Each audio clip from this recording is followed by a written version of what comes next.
Spicy కిచెన్లో ఈరోజు నేను చేయబోయే రెసిపీ నాటుకోడి పులుసు అండి. ఫస్ట్ దీనికోసం నాటుకోడి తీసుకొని వచ్చి ఫ్రెష్గా క్లీన్ చేసిన తర్వాత ఒక బౌల్లో తీసుకొని నానబెట్టుకోవడానికి దొడ్డుపు, కారం, అల్లం వెల్లుల్లి పేస్ట్, పసుపు, ఆయిల్ వీడియోలో చూస్తున్నట్టు ఇవన్నీ వేసి నానబెట్టండి. ఒక హాఫ్ అన్ అవర్ ముందు నానబెట్టండి. గ్రేవీ రెడీ అయ్యేలోపు ఇది నానుతుంది. ఆయిల్ వేసి నానబెట్టడం మీరు తక్కువగా చూసుంటారు. ఒకసారి ఇలా చేసి చూడండి. గ్రేవీ సూపర్గా ఉంటుంది. గ్రేవీ కోసం కుక్కర్లో 3 టేబుల్ స్పూన్ ఆయిల్ తీసుకున్నాను. 1/2 టేబుల్ స్పూన్ ఆవాలు మీ ఆప్షన్. ఆవాల బదులు మీరు వేరే స్పైసెస్ కూడా తీసుకోవచ్చు. స్క్రీన్ మీద చూస్తున్నట్టు అన్ని వెజిటేబుల్స్ రెడీగా చాప్ చేసి పెట్టుకోండి. ఆవాలు చిటపట అయ్యాయి. తర్వాత ఆనియన్స్ యాడ్ చేస్తున్నాను. ఆనియన్స్ తొందరగా బ్రౌనిష్ రావాలంటే కొంచెం సాల్ట్ వేసి మగ్గబెట్టండి. తొందరగా మగ్గిపోతాయి. ఆనియన్స్ మగ్గిన తర్వాత మిగతావి టమాటా, మిర్చి అవన్నీ వేసి కొంచెం సేపు మగ్గబెట్టుకుందాము. ఛానల్కి ఎవరైనా కొత్తగా వచ్చిన వాళ్ళు ముందు సబ్స్క్రైబ్ చేసుకోండి, బెల్ ఐకాన్ యాక్టివేట్ చేసుకోండి, లైక్ బటన్ కొట్టండి. ఇప్పుడు టమాటాలు మగ్గిపోయాయి. టమాటాలు మగ్గిన తర్వాత ఆల్రెడీ మనం నానబెట్టుకున్నాం కదా చికెన్, అవన్నీ వేసేసి ఒక 10 మినిట్స్ అట్లా నార్మల్గా ప్లేట్ వేసేసి మగ్గబెట్టేద్దామండి.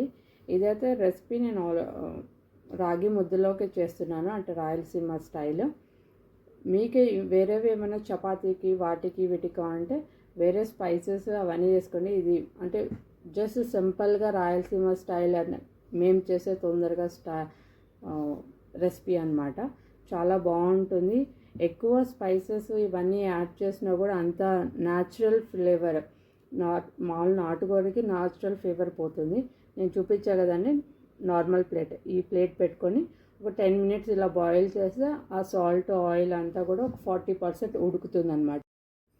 ఇప్పుడు మూత తీసిన తర్వాత ఒకసారి మిక్స్ చేశాను. ఆల్మోస్ట్ 40% ఉడికిపోయిందండి. ఇప్పుడు నేను ధనియాల పొడి యాడ్ చేస్తున్నాను. ధనియాల పొడి మీరు క్వాంటిటీని బట్టి ఒక 2 టేబుల్ స్పూనా 3 టేబుల్ స్పూనా దాన్ని బట్టి అడ్జస్ట్ చేసి వేసుకోండి. తర్వాత చికెన్ మసాలా ఒక టేబుల్ స్పూన్ వేసాను. నాకు ఇక్కడ స్పైసీ తక్కువ అని ఒక 1 మోర్ స్పూన్ యాడ్ చేశాను అనమాట.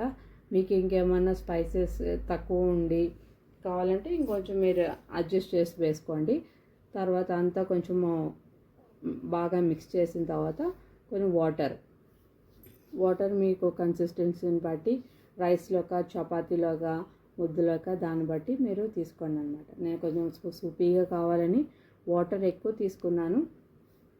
అంత బాగా మిక్స్ చేసిన తర్వాత కుక్కర్ లిడ్ పెట్టేసి 3-4 విజిల్స్ వచ్చిందంటే మన రెసిపీ రెడీ. ఈ రెసిపీ ఎవరికైనా చాలా ఈజీ. కొత్తగా వంట నేర్చుకున్న వాళ్ళకి, బ్యాచిలర్స్కి, ఎవరికైనా తొందరగా ఒక 10 to 15 మినిట్స్లో అయిపోవాలంటే అన్ని ఇంగ్రీడియంట్స్ రెడీ ఉంటే రెసిపీ రెడీ అయిపోతుంది. ఇప్పుడు నేను లిడ్ ఓపెన్ చేశాను, చూడండి రెడీ అయిపోయింది. కొత్తిమీర వేసేసి మన నాటుకోడి పులుసు రెడీ అయిపోతుంది. ఎవరైనా కొత్తగా చూస్తుంటే subscribe the channel, bell icon activate చేసుకోండి, లైక్ చేయండి, షేర్ చేయండి. ఇప్పుడు రెసిపీ మొత్తం నేను సర్వింగ్ బౌల్లో తీసుకుంటున్నాను. ఇది నేను కాంబినేషన్ రాగి ముద్దలోకి తింటున్నాను.